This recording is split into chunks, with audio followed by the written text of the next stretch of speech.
Hey there, and welcome. Today, we're jumping into some really ancient scriptures to explore a pretty profound idea, an event that's described as, well, the single rarest and most significant appearance in the entire world. So let's just start with that very question. Think about it. We think of rare things, right? A perfect diamond, a once-in-a-lifetime comet. But what if there's something out there that is considered infinitely rarer? Let's figure out what that is. All right, so first up, we have to get our heads around a concept of absolute uniqueness. We're talking about something that can only ever be one of a kind at any given moment. So what you're looking at here is basically a fundamental rule of the cosmos, according to these texts. They are absolutely clear on this. It is just impossible for two fully enlightened Buddhas to exist in the same world system at the very same time. It's not a thing. The only possibility, one. Just one. Now you're going to see this word pop up a lot. Tathagata. It's a really important title for the Buddha. At its core, it means one who has realized the ultimate truth. It's a way of talking about this being who's gone all the way to the peak of understanding and then, come back to share it. And this is really the key takeaway. The text uses this specific term you see here, which means a singular person, someone who has no equal, no peer.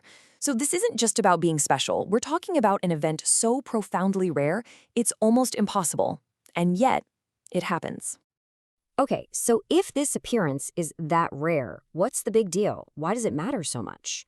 Well, the scriptures point to four astonishing, almost unbelievable things that happen when a Tathagata shows up in the world. These 4 points, they're really the heart of the matter. It's all about how a world that's so stuck in its ways can suddenly open up to the complete opposite. Let's break them down one by one. First, you've got to imagine the world's default setting, as it's described here. A world totally, completely absorbed by sensual pleasures. People love them. They're entertained by them. It's just the water they swim in. That's our starting point. And here's where it gets wild. This is the first astonishing thing. In a world obsessed with chasing pleasure, the Tathagata teaches a path that goes beyond it.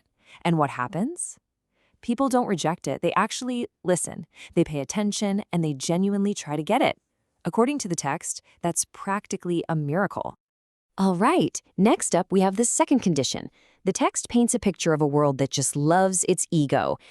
People are proud of themselves, they enjoy their self-importance, they really build their whole identity around this idea of me.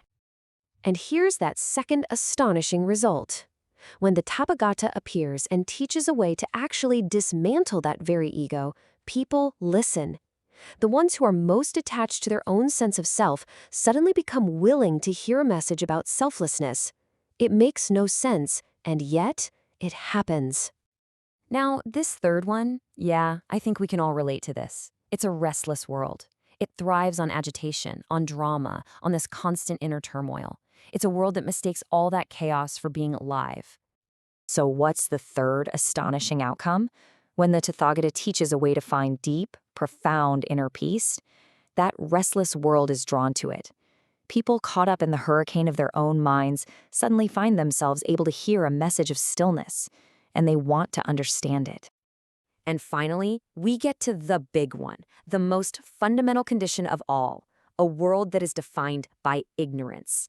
The text uses this really powerful image for it. It's like being blind, totally wrapped up in darkness, with no idea what's really going on. And the final astonishing thing? It's this.